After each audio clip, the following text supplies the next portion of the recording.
வணக்கம் நேயர்களே, இது ஷர்மிளா டாக்கீஸ். நான் உங்கள் டாக்டர் ஷர்மிளா. கடந்த ஒரு வருஷத்துல மட்டும் இந்த பாஜக ஆட்சியில ஏகப்பட்ட ட்ரெயின் ஆக்சிடென்ட்ஸ், அதுல 6 மேஜர் ஆக்சிடென்ட்ஸ். பாலசோர்ல தொடங்கி நேத்து பாத்தீங்கன்னா உத்தரப்பிரதேஷ்ல கோண்டா அப்படிங்கிற இடத்துல திபுர்கா எக்ஸ்பிரஸ் டீரெயில் ஆயிருக்கு. டீரெயில் ஆனதுல சில கம்பார்ட்மெண்ட்ஸ் தலைகீழா கவிழ்ந்திருக்கு. ஏகப்பட்ட பயணிகள் உள்ள மாட்டிக்கிட்டு வெளியே வர முடியாம அவஸ்தைப்பட்டிருக்கிறாங்க. இதுல 4 பேர் இறந்து போயிருக்கிறாங்க. நிறைய பேருக்கு படுகாயம் ஏற்பட்டிருக்கு. இன்னமும் மீட்பு பணிகள் நடந்துகிட்டு இருக்கு. ஒவ்வொரு முறையும் இந்த மாதிரி ஆக்சிடென்ட் நடக்கும் பொழுது நாமளும் ரயில்வே மினிஸ்டரை நோக்கி கேள்விகள் எழுப்பிட்டு தான் இருக்கோம். பாஜக அரசாங்கத்தை நோக்கி கேள்விகள் எழுப்பிட்டு தான் இருக்கோம். இந்த முறையை அதை நாம செய்ய தவற மாட்டோம். ஆனா இவங்களுக்கு சப்போர்ட் பண்ணி ஜஸ்டிஃபை பண்ணி நியாயப்படுத்துறதுக்கு இவங்களுடைய ஆதரவாளர் கூட்டம் ஒண்ணு இருக்கு இல்லையா, அந்த சங்கி கூட்டத்துக்கும் சேர்த்துதான் இன்னைக்கு நான் கேள்வி கேட்க போறேன்.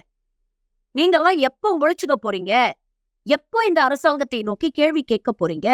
இந்த கஞ்சன்சுங்கா ஆக்சிடென்ட்ல பாத்தீங்கன்னா வாக்கி டாக்கி இல்லாதது ஒரு முக்கியமான காரணமாக சொல்லப்பட்டிருக்கு. வாக்கி டாக்கி இல்லாததுனால சரியான நேரத்துல சரியான விஷயங்களை கம்யூனிகேட் பண்ண முடியல. அதனால இந்த ஆக்சிடென்ட் நடந்திருக்கு. ஏன் வாக்கி டாக்கி இல்ல அப்படின்னா ஹை ஃப்ரீக்வன்சி வாக்கி டாக்கிஸ் தேவை. இது உள்நாட்டுல உற்பத்தி செய்யறது இல்லையா. ஆனா நம்மளாலதான் மேக் இன் இந்தியாவை ரொம்ப பிரபலப்படுத்தணும்னு முயற்சி பண்றாங்கல்ல. அப்ப அட்லீஸ்ட் உள்நாட்டுல அதை உற்பத்தியாவது செய்யலாங்க. உள்நாட்டிலையும் உற்பத்தி பண்ண மாட்டாங்க, வெளிநாட்டுல இருந்து இம்போர்ட்டும் பண்ண மாட்டாங்க. இப்படி தேவையான அவங்க செய்ய வேண்டிய வேலையை தெளிவா செய்யறதுக்கான எந்த விதமான சௌரியத்தையும் இந்த அரசாங்கம் பண்ணி கொடுக்கலன்னா அவங்க எப்படி வேலை செய்வாங்க அப்படிங்கிற கேள்வி அவங்க எழுப்புறாங்க. இரண்டாவது, இந்த கஞ்சன்சுங்கா ஆக்சிடென்ட்ல இன்னொரு முக்கியமான காரணம் என்ன சொல்லப்பட்டிருக்குன்னா, லோக்கோ பைலட்ஸ்க்கு ப்ராப்பர் ட்ரைனிங்கே இல்ல. அண்டர் ஸ்டாஃப்டா இருக்கிறாங்க. அதனால ஓவர் ஒர்க்டா இருக்கிறாங்க. இப்படிப்பட்ட கடுமையான சூழல்ல இவ்வளவு மணி நேரம் தொடர்ந்து வேலை செஞ்சா அவங்க பிசிக்கலாவும் டயர்ட் ஆயிடுவாங்க, மென்டலாவும் டயர்ட் ஆயிடுவாங்க. அப்படிப்பட்டவங்களை நம்பி எத்தனை பயணிகளுடைய வாழ்க்கையோட நீங்க விளையாடிட்டு இருக்கிறீங்க அப்படிங்கிற கேள்வியை அந்த அறிக்கையில கேட்டிருக்கிறாங்க. ப்ராப்பர் ஒர்க்கிங் கண்டிஷன் கிடையாது, ப்ராப்பர் ட்ரைனிங் கிடையாது, எந்த விதமான சேஃப்டி ப்ரிகாஷன்ஸ் கிடையாது, எந்த விதமான மெயின்டெனன்ஸும் கிடையாது. அவங்களுக்கு தேவையான அத்தியாவசிய வாக்கி டாக்கியும் ப்ரொவைட் பண்ண மாட்டீங்க. இந்த காரணத்தினால ஒரு ஆக்சிடென்ட் நடந்து பல பேர் இறந்து போயிருக்கிறாங்க. இதற்கு யாரு பொறுப்பேற்றுப்பாங்க? ஒன்றிய பாஜக அரசு எடுத்துக்குமா, இல்ல பிரதமர் நரேந்திர மோடி எடுத்துப்பாரா, இல்ல குறைஞ்சபட்ச ரயில்வே துறை அமைச்சராக எடுத்துப்பாரா? ஒவ்வொரு முறையும் எதிர்கட்சிகள் கேள்வி கேட்கிறாங்க, ராஜினாமா பண்ணுங்க அப்படின்னு வலியுறுத்துறாங்க. ஆனா எதை பத்தியும் கவலைப்படாம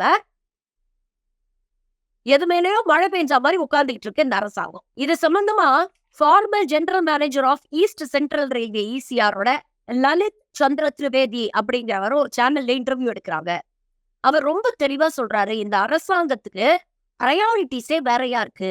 பணம் இல்லைங்கிறது ஒரு பிரச்சனை. அதாவது முதல்ல ரயில்வேக்குன்னு தனி பட்ஜெட் இருக்கும். பாஜக அரசாங்கம் வந்ததுக்கு அப்புறம் ரயில்வேக்குன்னு தனி பட்ஜெட் வேணான்னு எல்லாத்தையும் ஒண்ணு சேர்த்துட்டாங்க. அதனால போதுமான அளவு பட்ஜெட்ல இவங்க ஒதுக்குறது இல்ல அப்படிங்கிறது ஒரு பிரச்சனை. ஆனா ஒதுக்கப்பட பணத்தை கூட இவங்க சரியா பிரயோகப்படுத்துறது இல்ல அப்படிங்கிற ஒரு குற்றச்சாட்டை அவர் வைக்கிறாரு. ரெகுலரா train maintenance, track maintenance, smooth operations, safety precautions, இங்க வேலை செய்யக்கூடிய அந்த எம்ப்ளாயிஸோட மொரால், அந்த ராகுல் காந்தி இன்டர்வியூல பாத்தீங்கன்னா தெரியும் எந்த அளவுக்கு அவங்க எல்லாம் மன உளைச்சல் இருக்காங்க, டிப்ரெஷன்ல இருக்காங்க. இப்படி எதையுமே இந்த அரசாங்கம் கவனிக்க மாட்டேங்குது, அதை பத்தி அவங்க கவலையும் படுறது இல்ல அப்படின்னு சொல்றாங்க. இன்னொரு பக்கம் மொஹா மொய்த்ரா பார்லிமெண்ட்ல பேசும்பொழுது ரொம்ப தெளிவா ஒரு வார்த்தையை சொன்னாங்க. கோடிக்கணக்கான மக்கள், கிட்டத்தட்ட 95% ஆஃப் த பாப்புலேஷன் இந்தியா ட்ரெயின்ல தான் டிராவல் பண்றாங்க. அப்ப அப்படிப்பட்ட பிரயாணத்தோட சேஃப்டியை உறுதி செய்ய வேண்டியது ஒரு அரசாங்கத்தோட கடமை.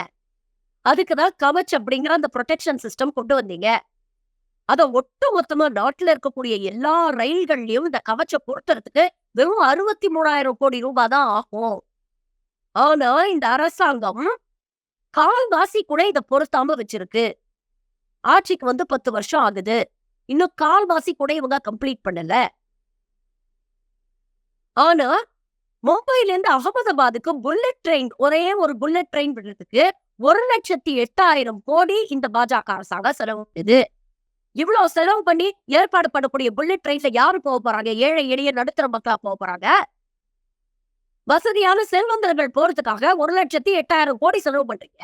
ஆனா சாதாரண ஏழை எளிய நடுத்தர மக்கள் டிராவல் பண்ணக்கூடிய ட்ரெயின்ஸ்ல சேஃப்டி ப்ரிகாஷன்ஸ்க்கு இந்த கவச் பொருத்துறதுக்கு 63,000 கோடி செலவாகும். அதை உங்களால செய்ய முடியல.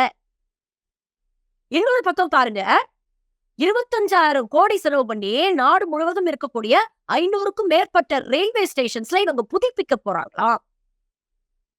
ரயில்வே ஸ்டேஷன்ஸ்லாம் மால் மாதிரி அப்படியே ஃபேஸ் லிஃப்ட் கொடுக்க போறாங்களாம். இங்க மோடிக்கு ஜால்ரா அடிச்சு மோடியை தூக்கி நிறுத்தக்கூடிய சங்கி கூட்டத்துக்கு தான் ஒரே ஒரு கேள்விதான் நான் கேட்க போறேன். நீங்க வாழ்க்கையில ட்ரெயின்ல பயணம் பண்ணவே மாட்டீங்களா? என்ன உத்தரவாதத்தோட இது போன்ற ட்ரெயின்ல நீங்க பயணம் பண்ண முடியும்? இன்னைக்கு ட்ரெயின் ஆக்சிடென்ட்ல 4 பேர் இறந்து போயிருக்காங்க. நாளைக்கு அதே நிலைமை உங்க குடும்பத்துல இருக்கிற ஒருத்தருக்கு வராதுன்னு என்ன நிச்சயம்?